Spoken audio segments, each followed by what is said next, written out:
Hello! Welcome back. I am so happy you are here with me today. My name is Maya, and this is the Speaking Momentum, the place where we slow down, breathe deeply, and build your English, one step at a time, one day at a time.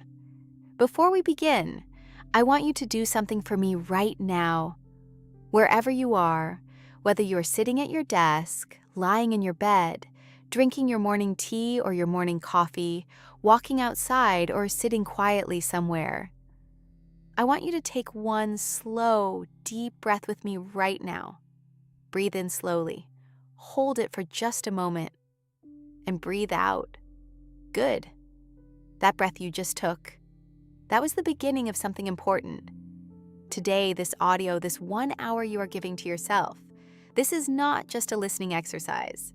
It is a rewiring of the way your brain thinks about English. And before we go any further, I want you to understand something very important. You are not here because you are bad at English. You are not here because you have failed. You are here because you are serious. There is a very big difference between someone who gives up and someone who keeps showing up. And you showed up today. You pressed play. You chose this. You chose growth. That already makes you different from most people. So let me tell you exactly what we are going to do together over the next hour. We are going to go through 10 powerful chapters together.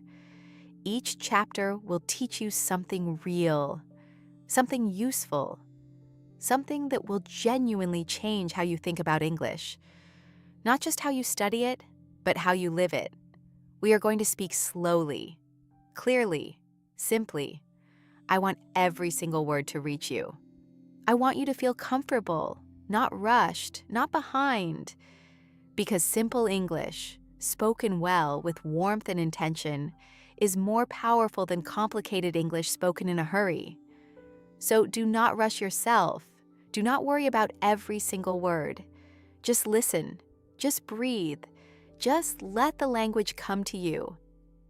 The goal of today is not to memorize rules. The goal is to feel something shift inside your relationship with English. Are you ready? Then let us begin. Chapter 1. Why you must stop translating in your head. Let me ask you something honest. When someone speaks to you in English, what happens inside your mind? Take a moment. Really think about this. For most people who are learning English, and I mean the vast majority, not just a few, the process inside the mind looks something like this. You hear an English sentence, and then, very quickly, your brain runs to your first language. It looks for the translation. It searches for the equivalent meaning in your native tongue.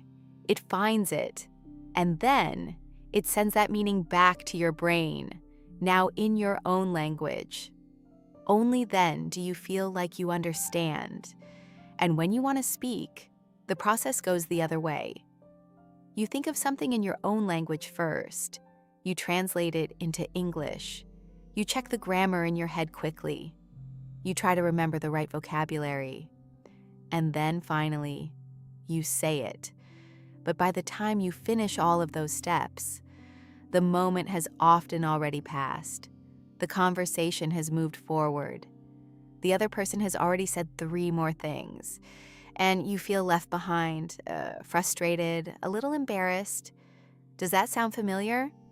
If yes, please take a breath and relax, because what I just described is completely, totally, 100% normal. That is what almost every language learner does at the beginning, and for a long time after. And for a while, it works well enough. But here's the problem. Translation is slow. Even fast mental translation takes time. And in a real conversation, there is almost no time. But more importantly, and this is the thing I really want you to understand, translation creates a wall between you and the English language. When your brain always needs to go through your first language to understand or produce English, it is treating English like a foreign code. something external, something outside of you, something that always needs to be decoded before it can be used. And as long as English is just a code to be decoded, it will never feel natural to you. It will always feel like effort, like hard work, like swimming upstream. And here is the deepest truth of all. Translation trains your brain to think of English as something separate from your identity, as something you visit but never live in. And that is exactly what we need to change. I want you to think of a different image. Imagine a child who is learning to ride a bicycle. In the very beginning, the child is extremely careful. Every movement is a conscious decision. Every turn is calculated. The child thinks about every single thing. But after a while, after many falls, many small corrections, many moments of almost getting it, something changes. The child stops thinking about riding. The child just rides. The process becomes automatic, natural, effortless. The child is not thinking, now I lean left, now I push the pedal, now I look ahead. The child just rides. And the same transformation is waiting for you with English. We want to reach the place where you do not translate anymore, where English is the first thing your brain reaches for, at least in the moments when you are speaking, listening, or thinking in English. This is what people call direct English thinking, or simply thinking in English. And I promise you, it is absolutely possible. You do not need to be living in an English-speaking country. You do not need a large vocabulary. You do not need perfect grammar. You just need to begin making the shift. Now let me give you a very practical, very simple exercise. You can start right now. Look around you. Just look at the space you are in right now. Try to name what you see in English, not in your language, in English, directly. A window, a chair, a table, a door, a cup, a phone, a bag, a light, just simple names, simple English words. You are not translating. You are seeing the object and immediately thinking its English name.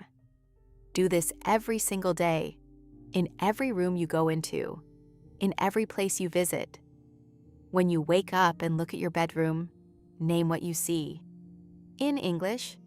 When you sit down for a meal, name the food. In English. When you step outside and look at the sky, think, the sky is blue, or it is cloudy today, or I can feel the sun on my face. These are simple thoughts, simple moments, but you are doing something extraordinary inside your brain. Every time you connect a real object or a real experience directly to an English word, without going through your first language, you are building a new pathway in your brain. You are laying new road. And roads, once they are laid, become easier and faster to travel every single time you use them. At first, you will notice that you hesitate. You will think of the word in your language first, and then have to consciously choose the English word instead. That is fine. That is normal. Do not fight it. Just gently redirect. Your brain says the word in your language first. You gently say, and in English, over time, the hesitation gets shorter. Then it disappears. And one day, you see an object, and your brain says its English name directly, instantly, naturally. That is the beginning of thinking in English. Starting today, I also want you to make one tiny morning commitment. Every morning, when you open your eyes and look at the ceiling above you, say one English sentence in your mind. It can be as simple as, today is a new day, or I am grateful to be awake, or let us begin. Just one sentence, every morning before your day begins. This one sentence does more than you can imagine. It tells your brain, today we are choosing English. It sets the direction. And direction taken consistently over time leads you to places that have no other way to reach them. Small steps, every single day. They take you further than any giant leap taken only once. Chapter 2. How your brain actually learns a new language. Now I want to talk to you about your brain. I want to talk about it directly and honestly, because I think understanding what is happening inside your mind will give you a great deal of confidence. Ready? Here is the first thing I need you to know. Your brain is the most powerful learning machine that has ever existed on this planet. No computer, no robot, no technology of any kind can do what your human brain does. Your brain can process emotion, memory, language, sensation, creativity, and logic all at the same time. It learns from experience. It adapts to challenges. It changes itself based on what you do and what you practice. This ability of the brain to change and rebuild itself is called neuroplasticity. And it means this: your brain can always learn, no matter how old you are, no matter how many years have passed since you last studied English. It is never too late. And here is the second thing I need you to know. Your brain has already proven that it can learn a language. How do I know this? Because you are speaking your first language fluently right now. You already learned one language completely. That is not easy. Language is one of the most complex things a human brain can do. And you did it. Your brain did that, which means your brain already knows how to learn language. It just needs the right conditions to do it again. But here is the important part, the part that most English courses forget to teach you. Your brain does not learn language the way it learns mathematics. With mathematics, you study a rule and then you apply it. 2 + 2 = 4. Every time. No exceptions. You can learn a math rule in one afternoon and use it correctly for the rest of your life. Language does not work that way. Language is not learned through rules alone. Language is learned through exposure, through repetition, through feeling, through using real words in real situations many, many times. Let me explain this more deeply. When you were a small child, learning your native language, nobody sat you down and said, "Now we will learn the past tense. Here are the rules." Nobody gave you a vocabulary list and said, "Please memorize these 200 words before you speak." What happened was much simpler and much more powerful. People around you spoke all the time in your language. You heard words constantly. You heard the same words in different situations, different tones, different contexts. You watched faces. You felt emotions. You wanted to communicate. And slowly, over many months, and over years, patterns began to form in your brain. Your brain began to recognize rhythms, structures, common phrases, and one day, words came out of your mouth, and then more words, and then sentences. That is how human beings learn language, through massive, consistent, emotional, contextual input. And when I say input, I mean listening and reading in the language. This is why what you are doing right now, listening to English for 1 full hour, is such powerful learning. You are giving your brain exactly what it needs: real language, real rhythm, real meaning. Not a rule, not a list, but the actual living experience of the language. Now, of course, learning your second language as an adult is a little different from learning your first as a child. Your brain is already busy. It already has a language system installed. It has habits and patterns that it is very comfortable with. And when a new language tries to move in, the brain can feel a little resistant. This is completely natural. But here is what most people do not know. Adults actually have advantages that children do not have. Children learn language because they have no choice. The language is everywhere, and they must use it. But you are choosing to learn. You can be strategic. You can decide to listen to English every morning. You can decide to practice speaking in your free moments. You can decide to think in English when you are doing simple tasks. A child cannot decide that. A child just absorbs. But you can direct your learning. You can choose it. And that intentional choice, that conscious decision to learn, is one of the most powerful forces in adult language learning. Now, let me also tell you about 3 things your brain needs to learn a language well. These are the 3 ingredients of successful language learning. The first ingredient is input. Input means hearing and reading English. A lot of it. Listening to podcasts, watching English shows, reading simple English texts. This is the raw material. Without enough input, your brain does not have enough English to work with. The second ingredient is emotion. This is the ingredient that most people forget. Your brain has a special system that marks certain experiences as important, and the marker it uses is emotion. When you feel something, joy, curiosity, excitement, surprise, sadness, your brain says, "This is important. Remember this." And whatever language was attached to that moment, your brain remembers it too. This is why you can remember the first English song that ever made you cry. This is why you remember an English phrase someone said that made you laugh very hard. The emotion encoded the language into your memory. So when you learn English, try to attach emotion to it. Learn vocabulary from stories that move you. Listen to content that makes you curious or excited. Practice speaking about things that genuinely matter to you. The emotion will do the work of memorization for you. The third ingredient is repetition, but natural repetition, not writing a word 50 times on a piece of paper. Natural repetition means encountering the same word, the same phrase, the same structure, in different contexts, different situations, different moments, many times over weeks and months. Your brain does not memorize from one encounter. It builds a relationship with a word over time. The more you meet a word, in different places, with different meanings, in different emotional contexts, the more deeply it belongs to you. This is why daily English practice is so much more effective than weekly marathon sessions.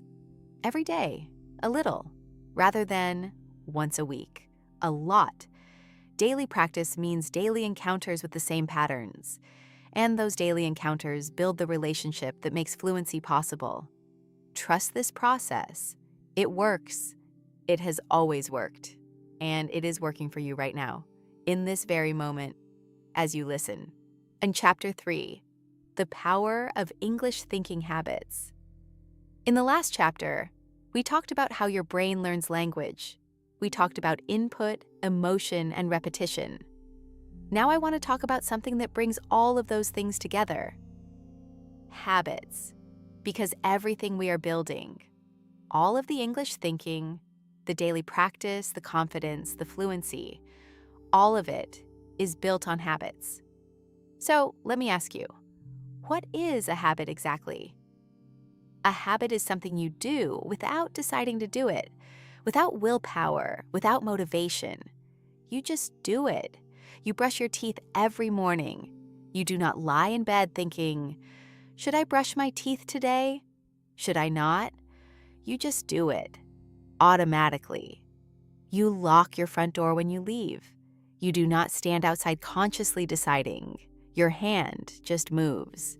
That is a habit. That automatic, effortless, natural action. That is what we want to create with English thinking. We want English thinking to become as automatic as breathing. Not something you do when you sit down to study at a desk with a textbook, but something your brain does naturally, throughout the ordinary flow of your day. Now, the science of habits tells us something very helpful. Every habit has a structure, a pattern, and that pattern has 3 parts: the cue, the routine, and the reward. The cue is the trigger, the thing that starts the habit. It might be a time of day, a place, a feeling, or something you see. The routine is the action, the habit itself, what you actually do. The reward is the good feeling at the end, the thing that makes your brain want to repeat the habit again tomorrow. This three-part structure is why habits form in the first place. Your brain is always looking for patterns that lead to rewards. When it finds one, it wants to repeat it. So if we want to build English thinking habits, we need to design them using this structure. Let me walk you through some specific English thinking habits you can build using this framework. The first habit is what I call the English morning thought. The cue is waking up, the very first moment you are conscious in the morning. The routine is saying one English sentence in your mind before you do anything else. Something positive, something simple, something true. Today will be a good day. I am ready. Let this day begin. The reward is the feeling of purpose, of intention, of starting your day with choice and direction. You did not just wake up and immediately reach for your phone. You began your day in English, with meaning. And that feeling, that quiet sense of being intentional, is the reward your brain will want to repeat. The second habit is the English naming game. The cue is entering a new space, a new room, a new location, a new environment. The routine is silently naming 5 things in English, directly, without translation. The reward is the growing, quiet confidence of recognizing your own progress, feeling the smooth flow of direct English thinking. The third habit is the English emotion label. The cue is feeling a strong emotion: happiness, nervousness, excitement, frustration, tiredness. The routine is finding the precise English word for that emotion and saying it clearly in your mind. Not just happy, but overjoyed, relieved, quietly content, not just tired but exhausted, drained, peacefully sleepy. The reward is a deeper sense of self-understanding and the growing richness of your emotional English vocabulary. The fourth habit is the English narration. The cue is doing a simple physical task: cooking, cleaning, walking, eating. The routine is narrating what you are doing in English in your mind. The reward is the smooth, easy feeling of English flowing naturally through the fabric of your daily life. Now here is the key truth about habits and English thinking. Every single time you choose to think in English, even for 5 seconds, you are strengthening the habit. Every time you resist the pull to translate and instead search for the English word directly, you are strengthening the habit. And every time you come back to this practice, to this morning routine, you are strengthening the habit. And habit, once strong, does not need willpower. It just runs. In the beginning, you will need to consciously choose to practice. You will need to remind yourself. It will feel like effort. But as the weeks pass, you will notice something changing. You will start to notice that you are thinking in English without trying. You will catch yourself describing something to yourself in English and not even realizing you did it. And in that moment, that quiet, almost invisible moment, the habit has formed. The rewiring has happened. The language has moved from something you study to something you are. That moment is coming, and every small habit you build today brings it closer. Chapter 4. Simple words. Big ideas. Speak with what you have. I want to tell you a story. There was a young woman. Let us call her Sarah. Sarah had been studying English for almost 6 years. She had a shelf full of grammar books. She had filled many notebooks with vocabulary lists. She knew a lot of English, genuinely a lot. But when someone spoke to her in English, she became very quiet, very still. And when she needed to speak, she froze. Her English, despite 6 years of study, seemed to disappear in the moment she needed it most. And do you know why? Because Sarah had a belief, a very specific, very damaging belief. She believed that she could only speak English when she had the perfect word, when she had the exact right vocabulary, when she was completely sure she would not make a grammatical mistake. But that perfect moment never came. And so Sarah stayed quiet year after year. Does that story feel familiar to you? If it does, I want you to know you are not alone. And I want to say something to you with a lot of care and a lot of honesty. The perfect word does not exist. And even if it did exist, waiting for it is costing you the very fluency you are trying to build. Because fluency is not built by thinking carefully before you speak. Fluency is built by speaking, by using what you have right now, today. And the truth that surprises most learners and that frees them once they really understand it is this: simple words used well can express almost anything. Let me show you what I mean. Take the word good. Good is one of the first words any English learner learns. It feels like a beginner word, a basic word. But look at everything you can do with it. The food is good. You mean, I enjoy this. It tastes nice. You are good at this. You mean, you have real skill in this area. It is good to see you. You mean, I feel happy to be with you right now. That is a good idea. You mean, I agree, and I think that will work. This is good enough. You mean, I accept this. It meets the standard. Good morning. That is a warm human greeting that opens every single day. Good luck. 3 letters and 4 letters that carry genuine care for another person. Good job. 2 simple words that can change someone's whole day. 1 simple word. Good. And it carries friendship, agreement, acceptance, skill, and warmth. Now think about the word feel. I feel happy. I feel tired. I feel confused. I feel nervous. I feel excited. I feel ready. I feel like something is missing in my life right now. I feel like today is going to be different. That one word, feel, opens the door to the entire world of human emotion in English. And think about the word know. I know this. I do not know this. Do you know what I mean? You know what I think? I know how you feel. I know it is hard. I know. That last one, I know, is one of the most natural, most human expressions in English. Simple, but alive, full of empathy. This is what advanced English speakers understand that learners often do not. The most powerful communicators in English, the ones who feel most natural, most warm, most real, are not always using the biggest words. They are using small, strong, familiar words in endlessly creative combinations.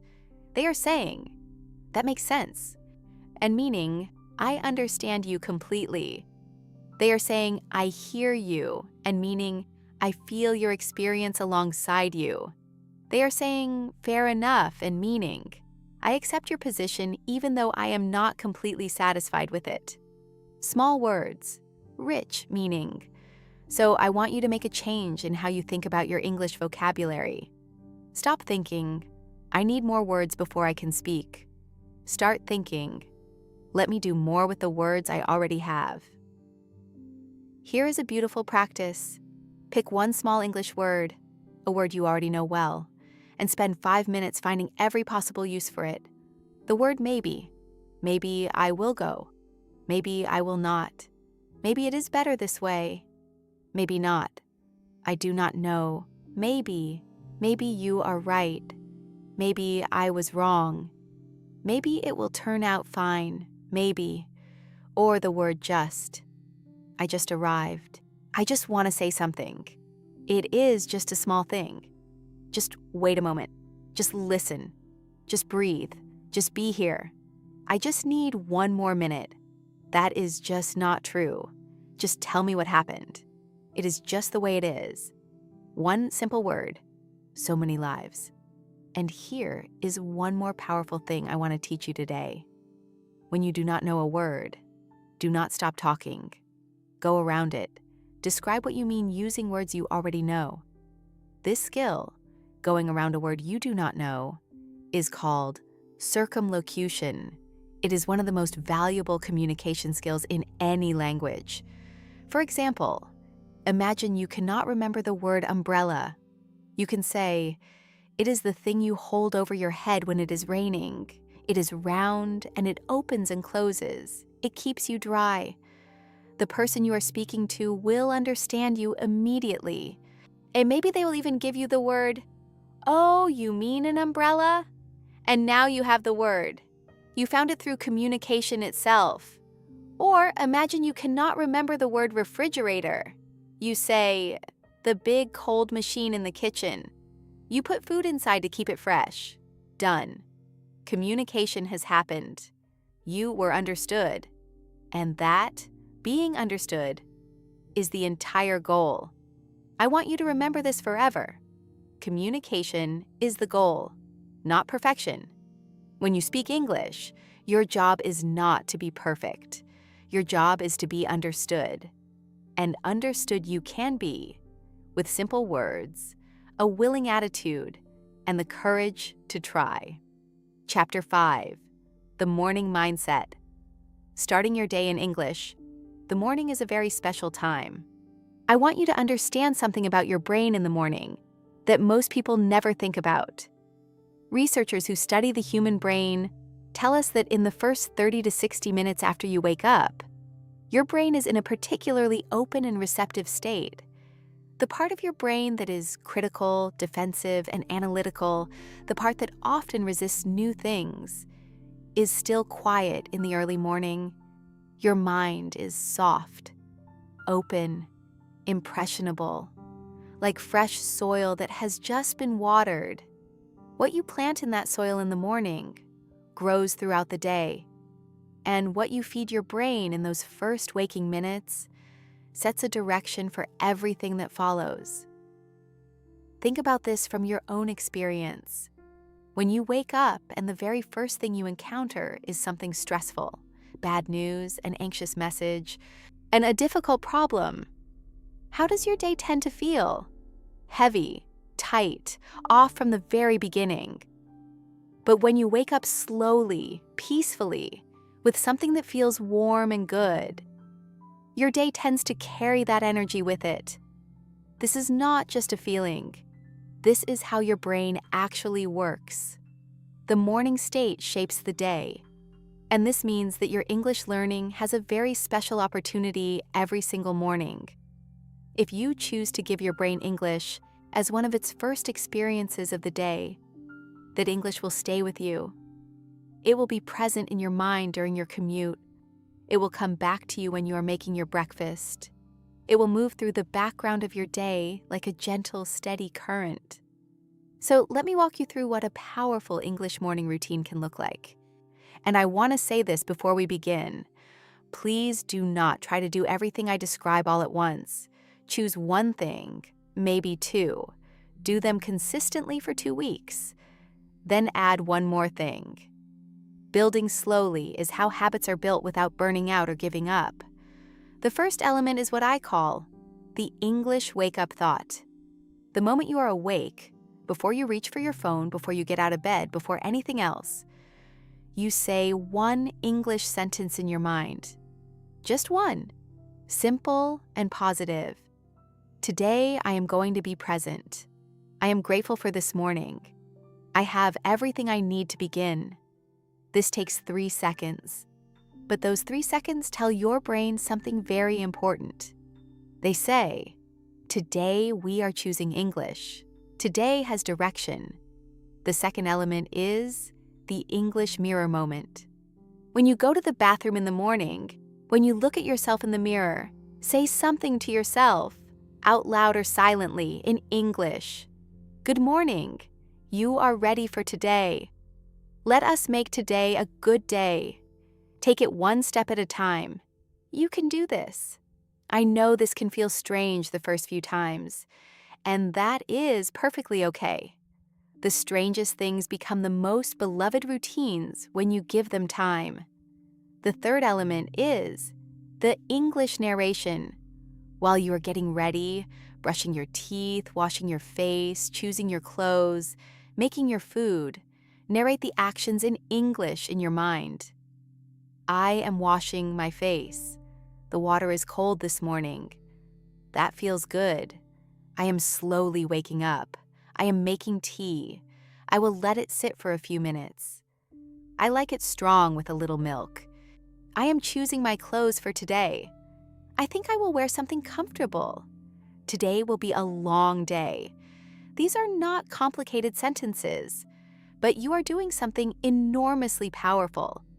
You are connecting English to the actual texture of your real life, to sensations, to warmth, to your body, to your morning routine, and language that is connected to real life, to real sensation, real routine, real feeling, sticks to your brain in a way that textbook language never can.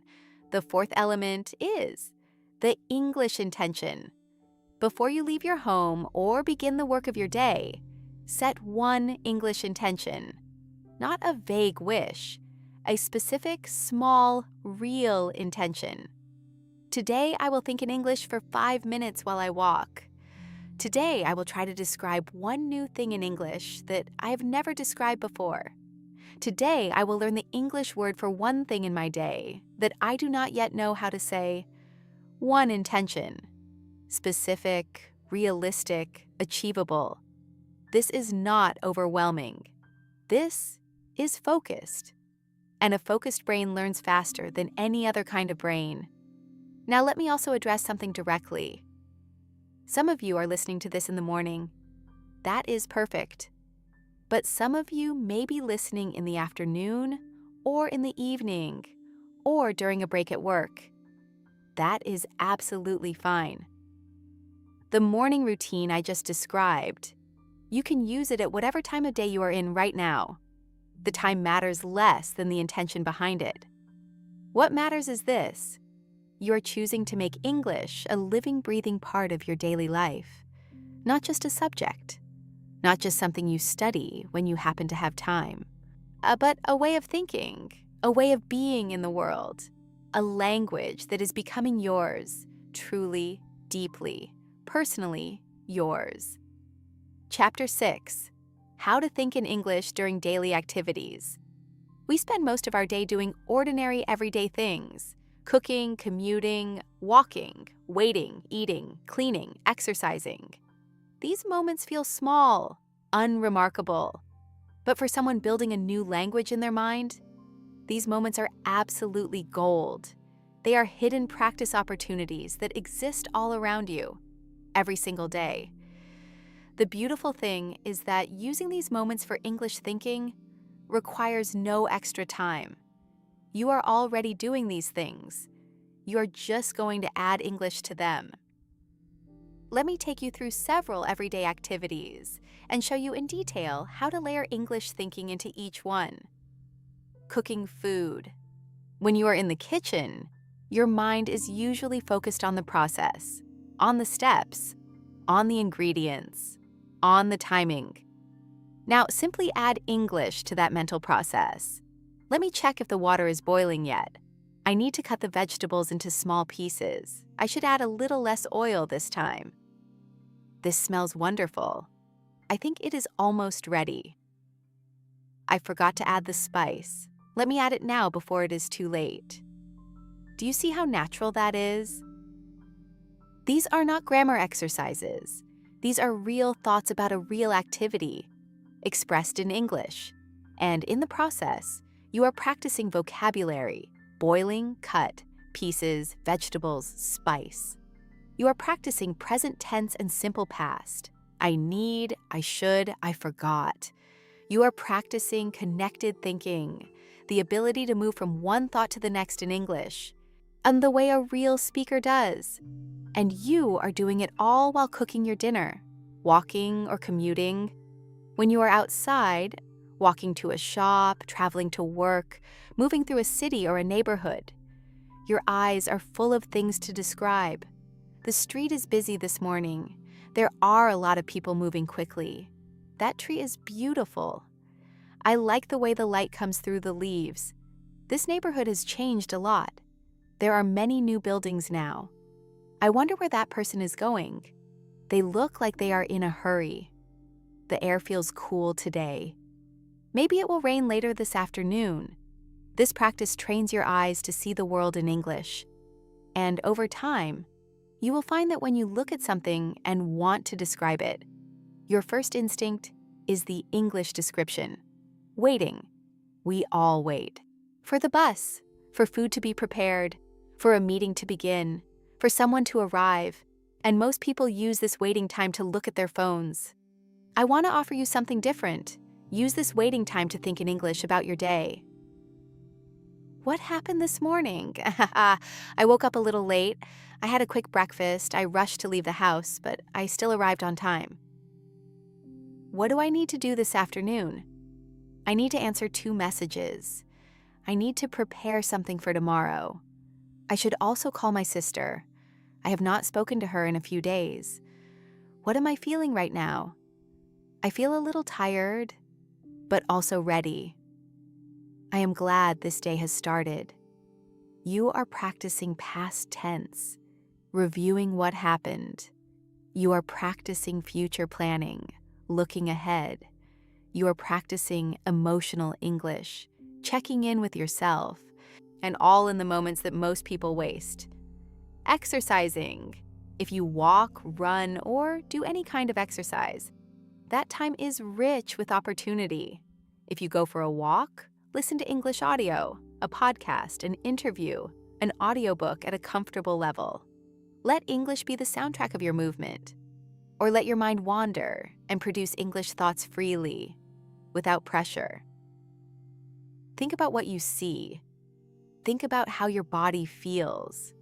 Think about something that happened recently, but in English. There is something about physical movement that opens the mind.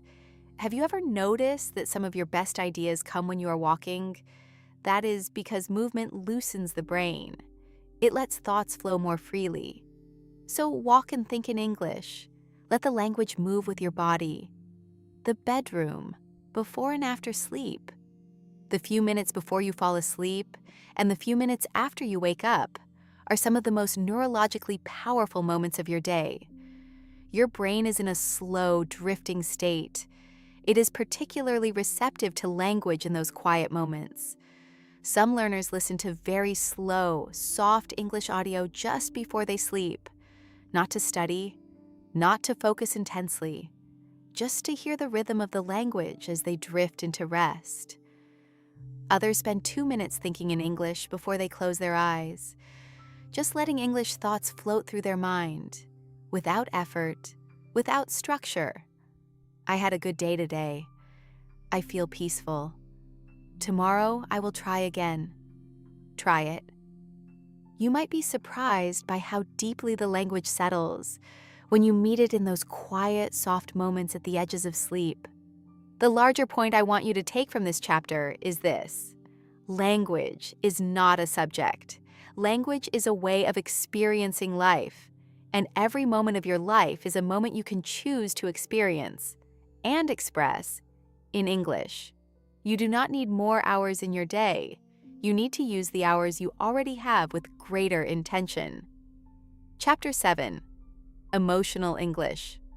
Feeling words, not just knowing them. I want to ask you something personal. Think of a moment from your life that made you extremely happy. A moment you remember clearly. A moment that still brings warmth when you think about it. Maybe it was when you achieved something you had worked very hard for. Maybe it was a moment of deep connection with someone you love. Maybe it was a simple, unexpected moment, a beautiful sunset at the end of a hard day, a kind word from a stranger who did not need to be kind, a meal that tasted perfect at exactly the right moment. Take a second. Really feel that memory. Now, can you describe that feeling in English? Not just, I was happy. That word is too small for the experience. Maybe, I felt overwhelmingly proud. Or, I felt like I could finally breathe again. Or, I felt like the world was exactly as it should be. Or, I felt warmth spreading through my whole chest. That is emotional English. And I want to tell you something very important about it. Emotional English is not just a type of English. It is the most powerful type. It is the English that changes you. And here is why.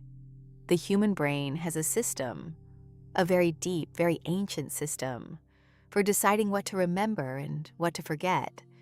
And the single most powerful factor in that decision is emotion.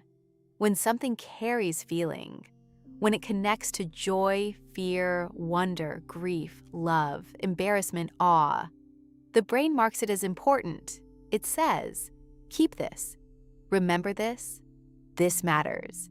And whatever language was present in that emotional moment, the brain holds on to that language too. This is why you can remember the lyrics of a song you have not heard in 15 years. Because that song was connected to a feeling. The emotion encoded the language. This is why you remember the exact English phrase someone said that made you laugh so hard you had to stop walking. Or the English sentence someone wrote to you that made you feel truly seen for the first time. The emotion encoded the language into your memory. And this is why connecting English to your real emotions, your real daily personal feelings, is one of the most powerful things you can do for your language learning. So let me teach you something practical. Every evening before you sleep, take just 2 minutes. Sit in a quiet place, breathe slowly, think about your day, and then, in English, describe how you feel. Not what you did, how you feel. I feel a little tired tonight, but it is a good tiredness, a peaceful kind. I worked hard today. I feel proud of myself. I did something today that I had been putting off for a long time. I feel a little anxious about tomorrow. There is something uncertain coming, but I know I will get through it. I always do. I feel grateful, quietly, simply grateful, for ordinary things that are actually extraordinary. 2 minutes, that is all. This small practice has an extraordinary effect over time. Your emotional vocabulary in English grows not just wide, but deep. Not just more words, but words with weight, words with roots, words you own because you have felt them. Now let me give you a collection of emotional English words, beautiful, powerful, real words that go far beyond happy, sad, and tired. Listen to each one carefully. Feel it as I say it. Grateful. This is deeper than thankful. Grateful means you feel appreciation in your whole body. You feel lucky to have what you have. You feel the gift in the ordinary. Hopeful. This means you believe, even when things are hard, that something better is possible. Hope is not certainty, but it is a gentle, warm flame that refuses to go out. Proud. To feel proud is to feel that something you did, or someone you love, has real value. It is a warm, strong, rising feeling, peaceful. The noise inside you has stopped. You are still, calm, at rest in a deep and genuine way, curious. You feel an open, alive pull towards something. You want to know more. Questions feel like gifts, not problems. Moved. Something has affected your emotions deeply. A story, a song, a moment. It moved you, shifted something inside you permanently. Overwhelmed. There is too much to do, too much to feel, too much to handle at once. The pressure is greater than you can hold right now. Frustrated. Things are not going the way you want, and that resistance inside you, that friction between what is and what you hoped for, is frustration. Relieved. Something that was worrying you has passed. The pressure has lifted. You can breathe again, fully and freely. Nostalgic. A beautiful, bittersweet feeling. You are thinking of the past, of something or someone you loved, and it feels both warm and a little sad at the same time. Lonely. Not just being alone, but feeling unseen. Feeling like there is no one who truly understands you right now. A quiet, aching, honest feeling. Anxious, a worried tension that lives in the body. The feeling before something uncertain. The feeling of not knowing how something will go. Content, not excited, not thrilled, but quietly, genuinely okay. Satisfied with what is. At peace with the present moment.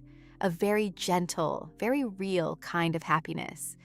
These words are not just vocabulary, they are mirrors. And when you use them, in English, to describe your real inner experience, two things happen. Your English becomes more personal, more powerful, more truly yours. And you understand yourself better. That is what emotional English gives you. Language that reflects your life, and a life that is fully reflected in any language, is a richer, fuller, more conscious life. Chapter 8, The Art of Slow and Clear Speaking. I want you to notice something about the way I am speaking right now. I am speaking slowly. Every word is clear and separate from the next. I am giving each sentence space before moving to the one that follows. I am not rushing. And I want you to sit with a question for a moment. Does speaking slowly make a person sound less intelligent? Does it make a speaker sound less confident, less capable?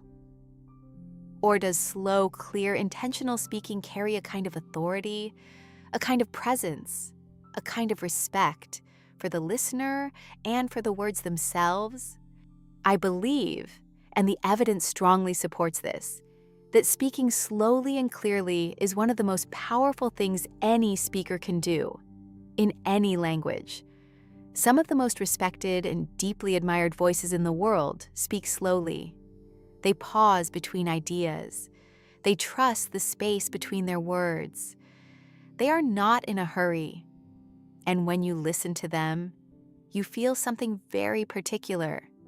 You feel respected. You feel that this person is thinking carefully, that what they say is considered, that every word has been chosen with intention. You feel that the speaker trusts you to receive the words at a thoughtful pace. That is what slow and clear speaking gives the listener. And for a non-native English speaker, speaking slowly gives you something even more valuable. It gives you time. Time to find the right word without panicking. Time to finish the sentence you started without losing your place. Time to breathe and stay calm in the middle of a conversation that might otherwise feel too fast. Now, I understand the pressure many English learners feel to speak fast. You hear native speakers speaking quickly, blending words together, dropping sounds, rushing through sentences.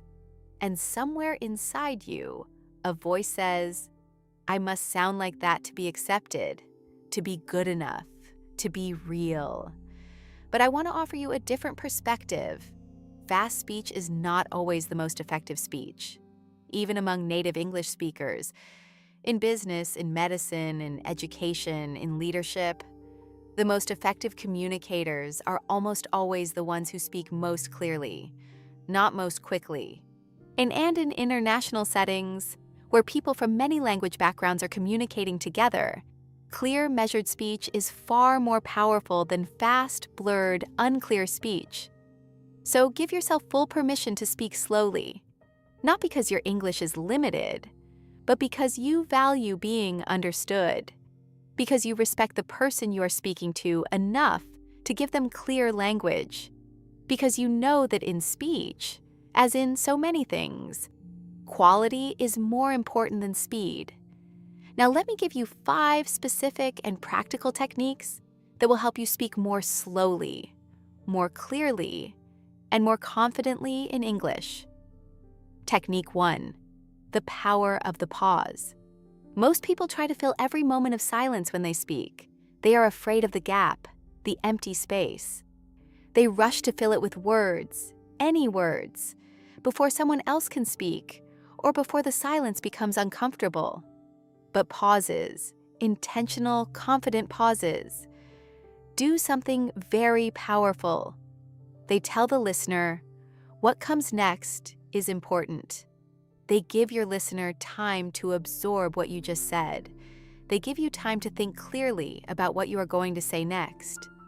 Before you say something important, pause. After you finish a key idea, pause. When you need a moment to find the right word, pause and breathe and wait. Do not fill the pause with or or like. Just rest in the silence. Let it be. Silence is not weakness. In the mouth of a confident speaker, Silence is authority. Technique 2. Breathe before you speak. When we are nervous, when we are in a situation where our English feels challenged, our breathing becomes shallow, short and fast. And shallow breathing changes our voice. It makes it tight, small, slightly high and stressed. But when we breathe deeply before we speak, something changes. The voice drops. It opens. It carries further. Deep breath equals open voice. So in any moment where you feel nervous about speaking English, before a meeting, before a phone call, before an important conversation, take one slow, full breath first.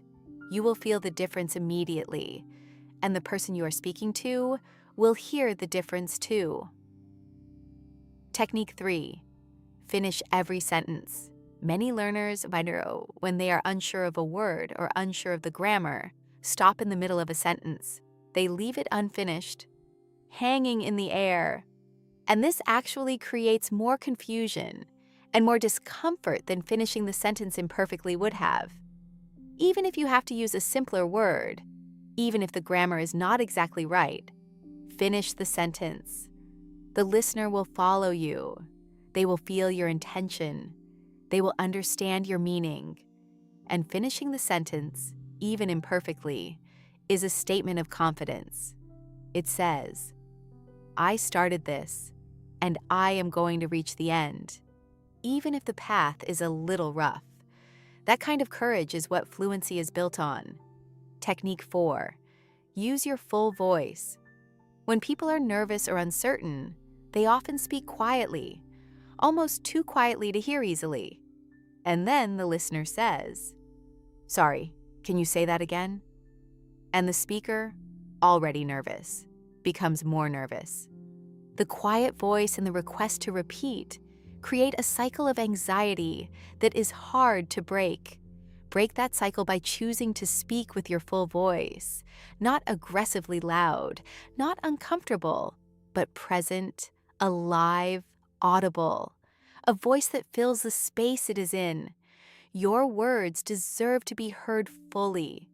You deserve to be heard fully, and you cannot be heard if your voice is hiding. Technique 5. Practice speaking out loud every single day. This is the most important technique of all, and it is the one that most learners avoid because it feels exposing, even when you are alone. Speaking English out loud, to yourself, to your reflection, to your pet, to the empty room, every single day. Because speaking is a physical act. Your mouth, your tongue, your teeth, your lips, your breath, they all participate in speech. And they all need practice. Just like a musician must practice the physical movement of playing their instrument, a speaker must practice the physical experience of speaking. You cannot become a better speaker only by listening and reading. At some point, the words must come out of your mouth, in real air, with real sound. So let them, in private, without judgment, with curiosity and gentleness toward yourself. Read English text out loud. Any English text. Speak to yourself about what you did today. Describe your morning, describe your lunch, describe your feelings. Out loud, in English, every day. Even 5 minutes a day of speaking out loud will change your spoken English faster than almost any other practice. Your mouth needs to know English as well as your mind does. Give it the practice it deserves. Chapter 9. Building confidence. One sentence at a time, confidence. I hear this word from English learners more than almost any other. More than grammar, more than vocabulary, more than accent or pronunciation. What people most want, what they are most deeply hungry for, is confidence. The ability to open their mouths in English and feel okay.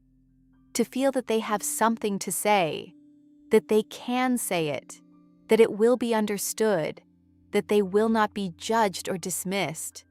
That quiet, steady feeling of being able to show up in English fully, honestly, naturally.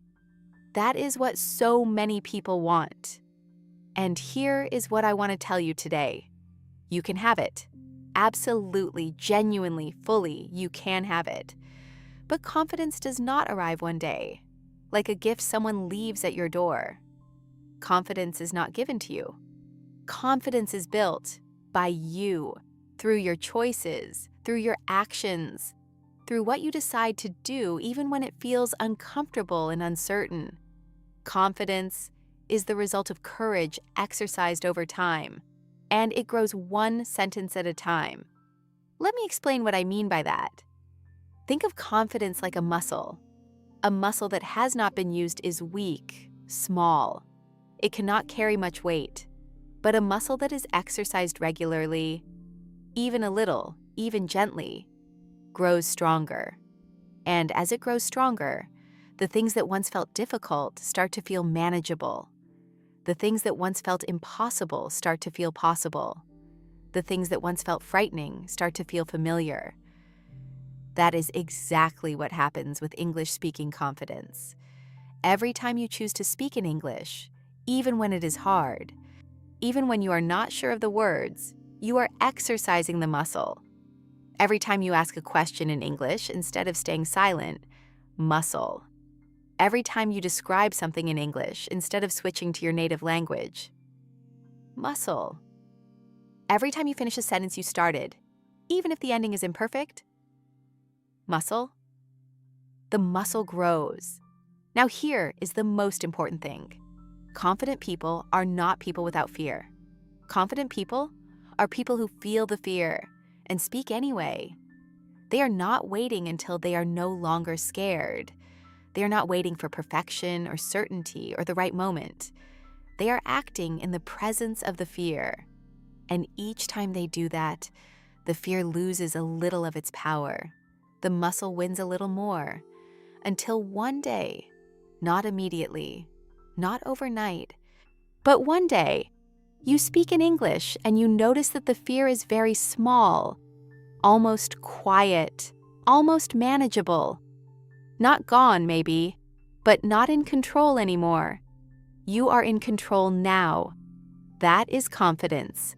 Now let me give you some specific practical tools to build your English-speaking confidence.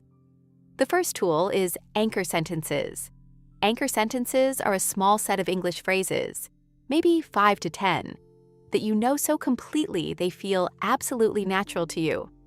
Phrases you have practiced so many times that they come out automatically, without any thought or hesitation. Here are some examples. Nice to meet you. Thank you so much. I understand what you mean. That is a really good point. I am not completely sure, but I think... Could you say that one more time, please? Let me think about that for a moment. I agree with you. I see what you mean. Could you speak a little more slowly? I want to make sure I understand. These phrases are your anchors. When you are in an English conversation and you feel nervous, the waters are choppy, the situation feels uncertain, you reach for an anchor. You say one of these natural, practiced phrases, and it gives you stability. From an anchor, you can always find your way into the conversation. You can breathe. You can continue. Practice your anchor sentences every day. Say them out loud. Feel them in your mouth. Make them so automatic that they never abandon you in a difficult moment. The second tool is the honest progress journal.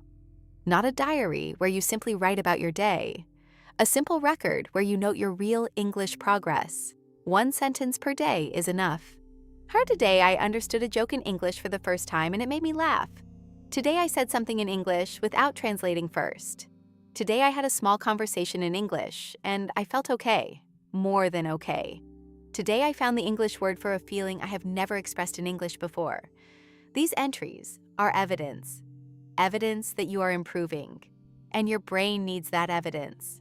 Because when confidence gets low, and it will sometimes, you can open this record and remember the truth that you are moving forward, the truth that you have been moving forward this whole time. The third tool is the mistake reframe. Right now, many learners treat mistakes like small failures, like proof that they are not good enough, like something to be ashamed of or to avoid at all costs. But I want you to completely change that relationship. A mistake is information, a specific, valuable piece of information. It tells you exactly where your understanding has a gap. And once you know where the gap is, you can fill it.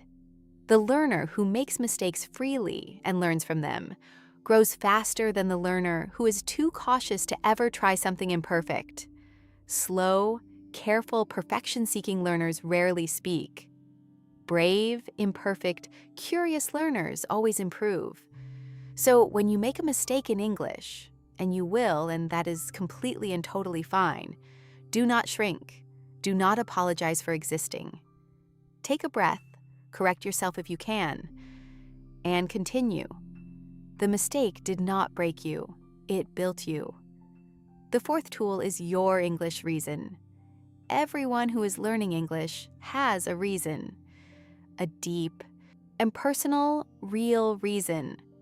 Maybe you want to travel and be able to truly connect with people from different parts of the world. Maybe you need English for your career, to communicate better, to access opportunities that currently feel just out of reach. Maybe you want to understand English literature, English films, English music in their original form, not through translation. Maybe you want to give your children a better chance at a global future. Maybe there is a person you love who speaks English, and you want to speak it too. Whatever your reason, it matters. It is powerful. And when your confidence gets low, which will happen, and that is okay, go back to that reason. Hold it in your mind. Let it remind you of what you are building and why. Because when the why is strong, no how is too difficult. And the fifth tool is simply this: keep going. There will be days when English feels impossible. Days when you feel like you have been working for so long and you are still so far from where you want to be.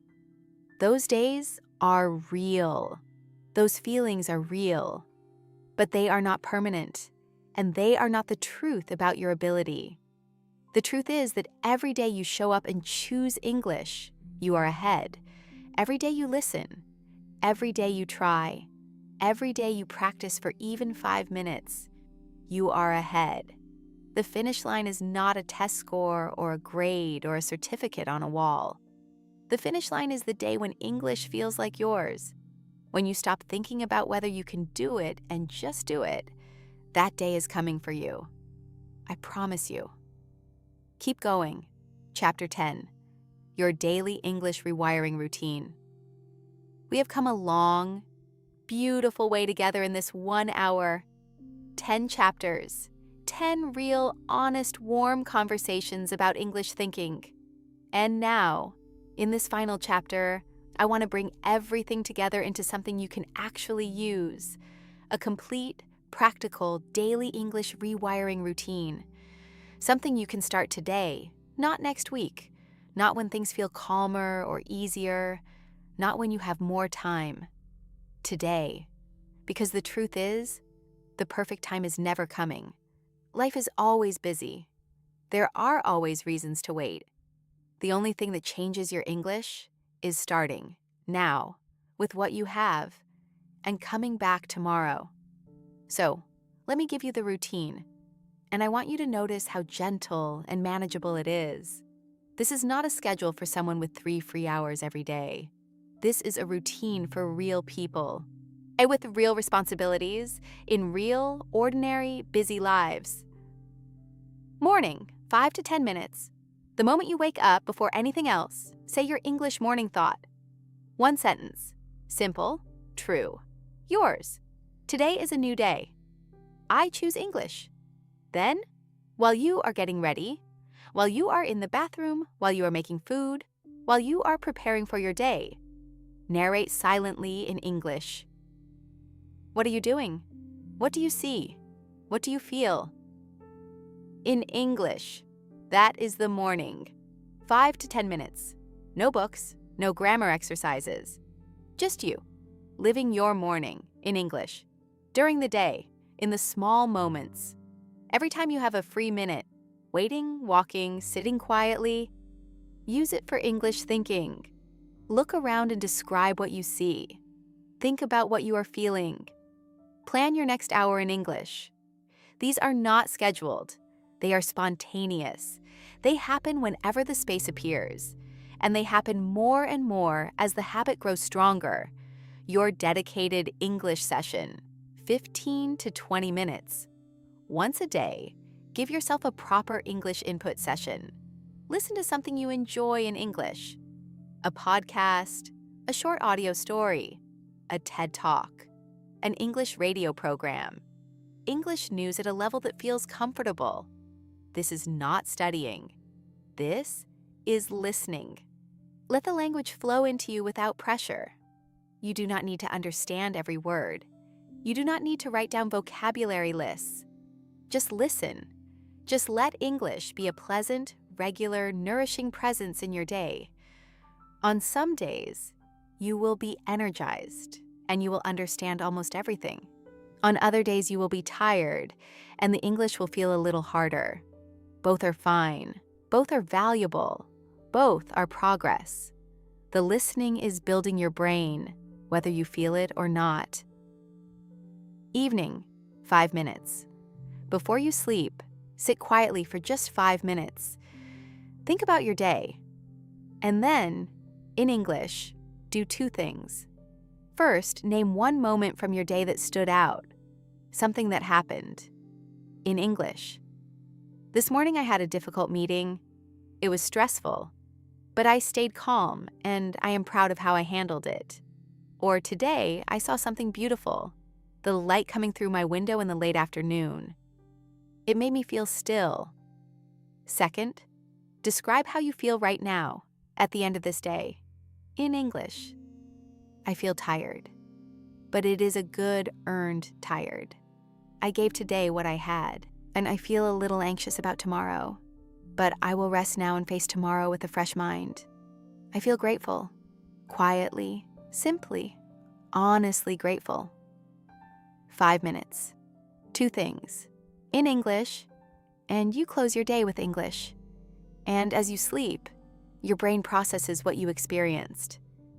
The English you thought and felt at the end of the day goes with you into that processing. It deepens. It settles. It becomes more yours. Now let me look at the full picture. Morning English thought and narration, 5 to 10 minutes. English thinking in small daily moments, no extra time required. Dedicated English listening session, 15 to 20 minutes. Evening English reflection, 5 minutes. That is approximately 30 to 40 minutes of English contact per day. 30 to 40 minutes. That is less than one single episode of a television drama, and the return on that investment, over weeks, over months, is extraordinary. A brain that thinks in English, a voice that speaks in English with growing ease and confidence, a life that is richer, more connected, more open, because you can communicate with more of the world. But let me say this clearly and honestly. This routine only works if you return to it. Not just today, tomorrow, and the day after tomorrow, and the week after that, and the month after that. One session will not rewire your brain. Consistent sessions, over weeks, over months, over the long patient arc of real learning, will. This is not discouraging.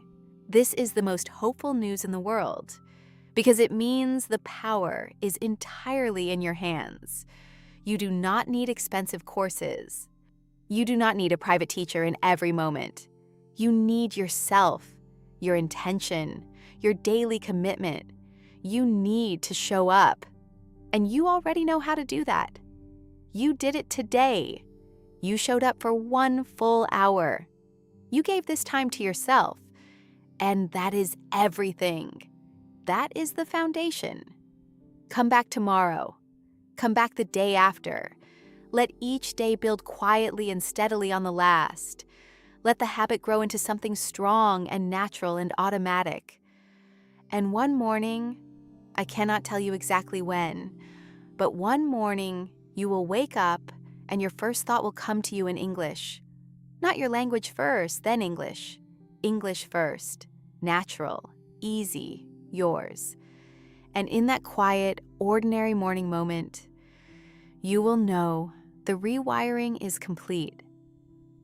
We have reached the end of our time together today. 1 full hour, 10 chapters. One honest, warm, real conversation between you and the English language. And before I let you go, I want to say some final things from my heart. First, I am proud of you. I am sincerely, genuinely, completely proud of you. In a world full of endless distraction, in a world where it is so incredibly easy to skip, scroll, and move quickly from one thing to the next without ever going deep, you stayed. You gave this 1 full hour to yourself, to your growth, to your English. That is not a small thing. That is a real, meaningful choice, and it will shape your future in ways you cannot fully see yet. Second, carry these 10 ideas with you. Stop translating. Start thinking directly in English. Trust your brain. It already knows how to learn language. Build English thinking habits. Small, daily. Consistent. Use simple words well. Communication is the goal, not perfection. Make the morning your English ally. Start each day in English. Find English in your everyday life. It is everywhere if you look. Let your emotions speak in English. Feel the language, not just know it. Speak slowly and clearly. Slow speech is powerful speech. Build confidence 1 sentence at a time. The muscle grows every time you try. And follow your daily routine every single day. Third, you are not alone in this. There are people all around the world right now, on the same journey. People who feel exactly what you feel. The frustration, the hope, the determination, the quiet, growing excitement of real progress. You are all moving forward together. And this channel, the Speaking Momentum, is here for you. Every audio we create is made for you. Made slowly, made clearly, made with real care and real intention. Come back tomorrow morning if you can. Press play again, and we will keep building together. Your English is not finished. It is alive and growing, and I believe, fully and completely, that one day you will look back on this time and be grateful. Grateful that you kept going. Grateful that you showed up even on the hard days. Grateful that you chose the momentum. Speaking momentum. The unstoppable, quiet, daily, forward-moving energy that comes from doing a little bit every day. Never stopping, never going back. Just forward, always forward. This is Maya from the Speaking Momentum. Thank you for being here today. Thank you for trusting this process. Thank you for choosing yourself. Take care of yourself. Rest well, and I will see you tomorrow morning. Keep going. I believe in you.